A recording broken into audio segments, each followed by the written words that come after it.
அதுக்கு முன்னாடி நம்ம சேனலை சப்ஸ்கிரைப் பண்ணாதவங்க மறக்காமல் சப்ஸ்கிரைப் பண்ணுங்கள். பக்கத்தில் இருக்கிற பெல் பட்டனையும் அழுத்துங்க.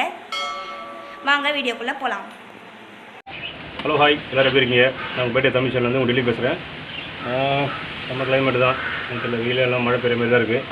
ஓகே, நம்ம நீங்கள் என்ன விஷயம் பார்க்க போகிறோன்னா, இப்போது ஒருத்தர் கமெண்டில் கேட்டிருந்தார், இதுமாரி மீட்ரு இல்லை, நம்ம எப்படி ஒரு காயில் செக் பண்ணுறது, எந்தெந்த பிரச்சனைகள்லாம் காயில் மாற்றணும், எந்த பிரச்சனையால் எந்த காயில் வீக்காக எப்படி கண்டுபிடிக்கிறது, அந்தமாரி விஷயம் தான் நான் பார்க்க போகிறேன் உங்களுக்கு. இப்போ மீட்டரே வேண்டாம், ஒரு வண்டி ஆஃப் ஆகுதா, இல்லை அடைக்குதா, இல்லை ஹீட் ஆனால் ஸ்டார்ட் ஆகலையா, அந்தமாரி விஷயத்துக்கு நம்ம வீட்டிலேயே நம்ம இந்தமாரி காயிலெலாம் கட்டி நம்ம செக் பண்ணால் கண்டிப்பாக அந்த வண்டியை ஸ்டார்ட் பண்ணிடலாம். நம்ம இப்போது பழைய BS3 பார்த்திங்கன்னாவே உங்களுக்கு CDI வரும்.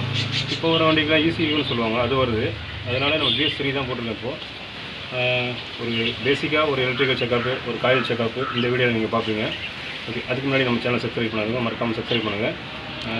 எதனா கமெண்ட் தான் கமெண்ட் பாக்ஸில் கமெண்ட் பண்ணுங்கள், கண்டிப்பாக நான் ரிப்ளை பண்ணுறேன். வண்டியை மென்ஷன் பண்ணி அனுப்புங்க. இப்போ அவங்க வீடியோ பார்க்கலாம்.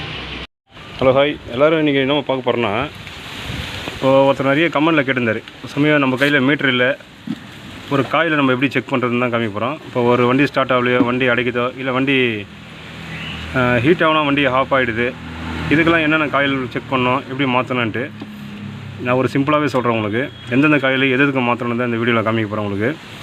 இப்போ நார்மலாக ஒரு வண்டி அடிக்குதான் நம்ம என்ன பண்ணுவோம், ஃபஸ்ட்டு கார்பரேட்டர் கட்டி க்ளீன் பண்ணுறது, ப்ளக்கை செக் பண்ணுறது, அந்தமாரி விஷயம் பண்ணுவோம். அதையும் பண்ணி இந்த வண்டி அடைக்கிறது, ஆஃப் ஆகுது, ஹீட் ஆகிடுச்சுன்னா வண்டியை ஸ்டார்ட்டே ஆகாது, இல்லைனா மார்னிங்கில் வண்டி ஸ்டார்ட்டே ஆகாது, ஒரு 15 கிக்கு 20 கிக்கு வச்சா தான் வண்டி ஸ்டார்ட் ஆகும். அந்தமாரி பிரச்சனைக்கு நம்ம எந்தெந்த காயில் மாற்றணுன்ட்டு இந்த வீடியோவில் பார்க்க போகிறோம்.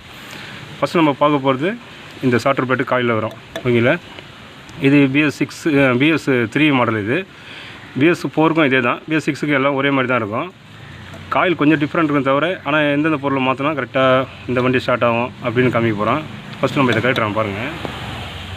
ஓகே, ஃபஸ்ட் நம்ம கியர் லிவரை கட்டிடலாம். இது நிறைய வாட்டி நான் கழட்டி காமிச்சிருப்பேன் உங்களுக்கு.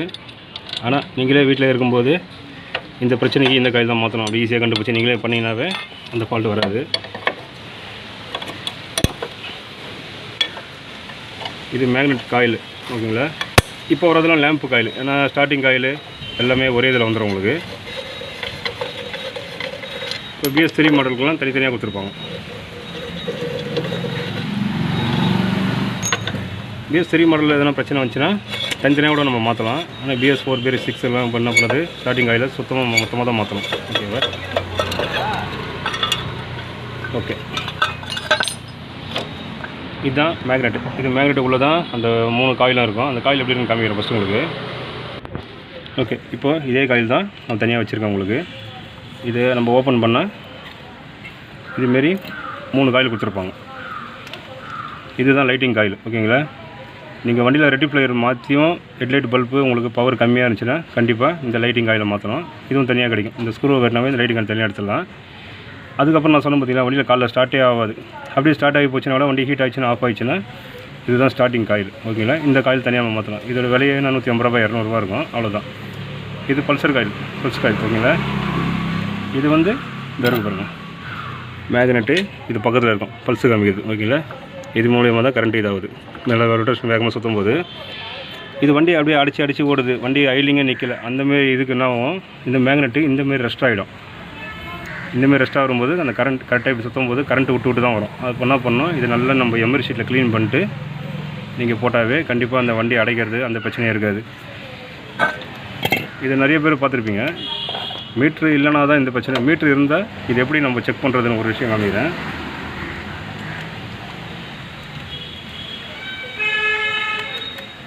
2000 வச்சுக்கணும். ஓகேங்களா, இது ஏன்னா 265லேருந்து 400 மேலே இருக்கணும், 400க்குள்ளே இருக்கணும். ஓகேங்களா, அப்போ தான் இது நல்லாயிருக்குன்னு அர்த்தம்.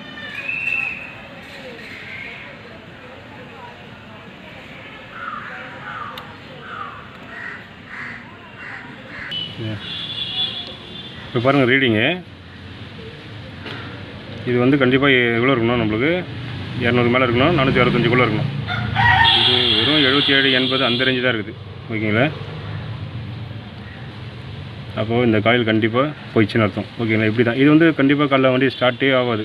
10 கிக்கு அதுக்கு மேலே ஆச்சா தான் திடீர்னு ஸ்டார்ட் ஆகிடும் வண்டி. திடீர்னு ஸ்டார்ட் ஆகிடும் 10 கிலோமீட்டர் கூட வண்டி ஹீட் ஆகிடுச்சுன்னா சுத்தமாக வண்டி ஸ்டார்ட்டே ஆகாது. அதுக்கு தான் இந்த காயில் நம்ம ஃபஸ்ட்டு மாற்றணும். ஓகேங்களா, இந்த இருக்குது இந்த காயில் மாற்றுறது. இது பேர் ஸ்டார்டிங் காயில். அந்த பிரச்சனைக்கு இந்த காயில் கண்டிப்பாக மாற்றி ஆகணும்.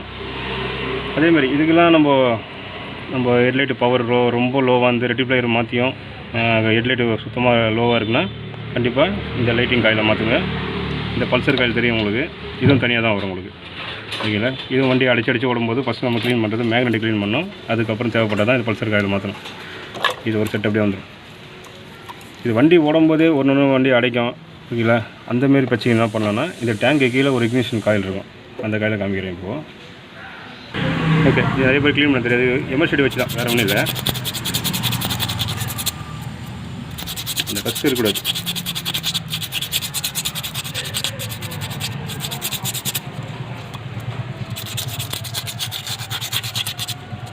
இது க்ளீன் பண்ணாதாலும் ஒன்றே ஆகாது. இது க்ளீன் பண்ணி போட்டாலே பிரச்சனை வராது உங்களுக்கு. பொருளை டக்குன்னு மாற்றாதீங்க, ஒன்று ஒன்றா செக் பண்ணிட்டு க்ளீன் பண்ணி பார்த்துட்டு அதுக்கப்புறம் தான் பொருளையும் மாற்றணும். ஒரு பொருளையும் டக்குன்னு மாற்றி பார்த்துடக்கூடாது. மீட்ரு இல்லாதவங்க இந்த மாரிலாம் செக் பண்ணுங்கள் வண்டியை. ஓகேவா? ஓகே, இப்போ இந்த துரு போச்சுனாவே கண்டிப்பாக இப்போது பவர் வரும், கண்டிப்பாக வண்டி அடைக்காது. ஓகேங்களா? அதுமாதிரி பிரச்சனை. இது பல்சர்ன்றது ரொம்ப ரேர். ஓகேங்களா? இந்த காயில் அவ்வளோ சீக்கிரத்தில் போகாது, அவ்வளோ சீக்கிரம் மாற்றுறது கிடையாது. இது அடிக்கடி போகிறதும் இந்த ஸ்டார்டிங் காயிலும் அந்த சைடில் வர இக்னிஷன் காயிலும் டேங்க்கு கீழே இருக்குது. டேங்க்கு கீழே நான் ஏற்கனவே உங்களுக்கு வீடியோ காமிச்சிருப்பேன் உங்களுக்கு. அந்த காயில் வந்து நம்ம எர்த்தை க்ளீன் பண்ணி போடணும். ஓகேங்களா? அதை அந்த பக்கம் காமிக்கிறேன் நான்.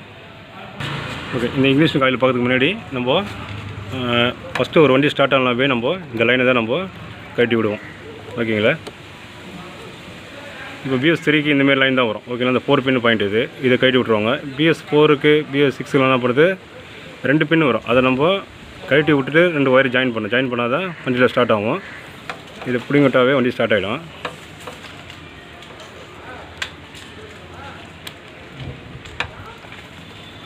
ஓகே, இப்போ பிடிங்காச்சு. இதுக்கெல்லாம் டேரெக்ட்லாம் எதுவும் பண்ண வேணாம். ஓகேங்களா? இதுமாரி பிடிங்கி விட்டாவே வண்டி ஸ்டார்ட் ஆகிடும். இந்த வண்டி ஸ்டார்ட் ஆகுது வண்டிக்கு.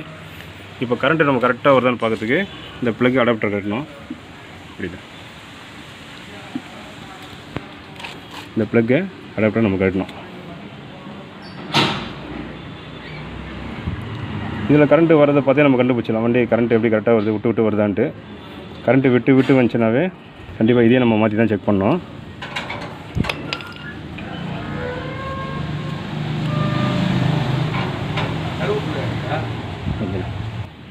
ஓகே, இப்போ நம்ம அந்த லைனை கட் பண்ணியாச்சு. இப்போ கீ ஆஃப் பண்ணால் கூட வண்டி ஸ்டார்ட் ஆகும்.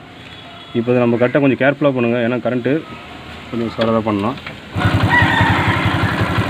இப்போ பாருங்கள், இப்போ நான் கிட்ட வச்சுருக்கேன். இது லாங்கில் வரும்போது தான் நம்ம கரண்ட்டு தெரியும் கரெக்டாக.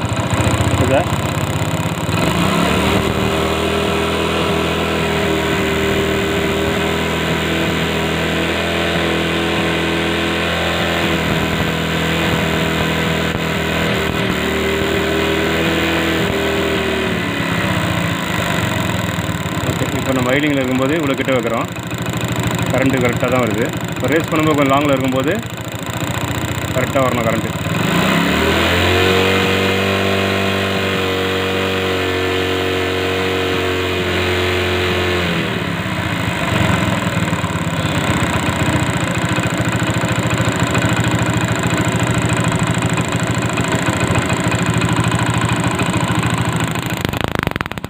ஓகே, இப்போ பார்த்தீங்களா பக்காவாக இருக்குது, கரண்ட்டு நல்லா தான் வருது. ஓகேங்களா? அப்போ இக்னிஷன் காயில் எந்த பிரச்சனையும் கிடையாது. இப்படி தான் செக் பண்ணுமே. இதுமாரி பண்ணும்போது கரண்ட் அப்படியே விட்டு வரும். அப்போ வண்டி உங்களுக்கு இந்த ஐலிங்கை கரெக்டாக பார்த்து கண்டுபிடிச்சோம், டக்குன்னு சவுண்ட் வரும். அப்போ கண்டிப்பாக இந்த காயில் எர்த்து க்ளீன் பண்ணணும், இல்லைனா இந்த காயில் வண்டி மாற்றணும். இது வந்து காயில் வந்து 265 ரூபா 300 ரூபாக்குள்ளே இருக்கும். ஓகே, இது எல்லாத்தையும் எல்லாமே பண்ணிட்டீங்க நம்ம. ஓகேங்களா? இந்த காயிலும் செக் பண்ணியாச்சு. சரி, காயிலையும் மாற்றியாச்சு, ஸ்டார்டிங் காயில் மாற்றியாச்சு, இந்த லைனும் பிடிங்கி விட்டாச்சு. அப்பயும் வண்டி ஸ்டார்ட் ஆகலன்னா கடைசி வாய்ப்பு நம்ம என்ன பண்ணோம், சிடியை செக் பண்ணோம். அதுக்கு எப்பவும் இந்த ரைட் சைட் ஷீல்டை கைட்லாம் தெரிஞ்சிடும் நம்மளுக்கு. ஓகே, கடைசி ஆயுதம் தான் நம்ம இந்த சிடிஐ. ஓகேங்களா? இந்த சிடிஐயை நம்ம டக்குன்னு மாற்றிடக்கூடாது. ஓகேங்களா? இது எல்லாத்தையும் செக் பண்ணிட்டு கூட கரண்ட் வரலன்னா இதில் எதனா சாக்கெட் எதனா பிரிஞ்சிருக்கான்னு செக் பண்ணணும். ஓகேவா? இந்த ஆர்பிஎன் சாக்கெட்டில் எதனா ஒன்று இழுத்து பாருங்கள், இதை ஒன்று கட் ஆகிட்டு இருக்கும். இப்போ இது கரெக்டாக தான் இருக்குது. ஓகேங்களா? அதுக்கப்புறம் என்ன பண்ணணும், இந்த சிடிஐ மேலே சும்மா தட்டி இண்டிகேட்டர் ஃப்ளாஷர்லாம் செக் பண்ணுவோம்ல, அதுமாரி 2 முன்னாடி நல்லா தட்டிட்டு அதுக்கப்புறம் போடுங்க. அதுக்கப்புறம் கரண்ட்டு வரலாம் தான் நம்ம புதுசாக வந்து மாற்றணும். வண்டிக்கு முக்கியமானதே இந்த சிடிஐ தான். ஓகேங்களா? இது விலை 800 அந்த ரேஞ்சு தான் வரும். இது 800 1000 வரும். ஓகேங்களா? இது சிடிஐ. இப்போ ஒரு BS6க்குலாம் ECIன்னு வரும். ஓகே, இந்த சிடிஐ தான் கடைசியாக செக் பண்ணுறது. ஓகேங்களா? ஒரு கரண்ட்டு வரலன்னா இதெல்லாமே செக் பண்ணிட்டு தான் கடைசியாக நம்ம இதுக்கு வரணும். எத்தனை சிடிஐ மாற்றிடாதுங்க. ஓகேங்களா? மாற்றணும் கடைசியாக தான். ஓகேங்களா? முதல்ல இக்னிஷன் காயில், ஸ்டார்டிங் காயில், அப்புறம் கீ செட் லைனை பிடிங்கி விட்டுட்டு அதுக்கப்புறம் செக் பண்ணிட்டு எல்லாத்தையும் பண்ணி கரண்ட்டு வரலாம் தான் நம்ம இந்த காயில் நம்ம கண்டிப்பாக மாற்றி ஆகணும். ஓகேங்களா? காயில் மாற்றாதீங்க, ஃபஸ்ட்டு ஒயர் செக் பண்ணுங்கள், இதில் இருக்கா இல்லை லூஸ் கரண்ட்டாக இருக்கான்ட்டு. ஓகே, இவ்வளோதாங்க. ஒரு வண்டிக்கு நம்ம எந்தெந்த விஷயத்துக்கு எந்தெந்த காயில் மாற்றணும்னு இந்த வீடியோவில் பார்த்துருப்பீங்க. இது ஒரு சிம்பிளாக நான் உங்களுக்கு காமிச்சிருக்கேன். இதை நீங்கள் வீட்டில் நீங்கள் பண்ணுறதுக்கு தான் சிம்பிள். இது ரொம்ப நம்ம டீப்பாக பார்க்கணும்னா அடுத்த வீடியோலாம் உங்களுக்கு காமிக்கிறோம். ஓகே, இதை ஒரு நெக்ஸ்ட் வீடியோவில் பார்ப்போம். பாய். கண்டிப்பாக இந்த வீடியோ உங்களுக்கு யூஸ்ஃபுல்லாக தான் இருக்கும்.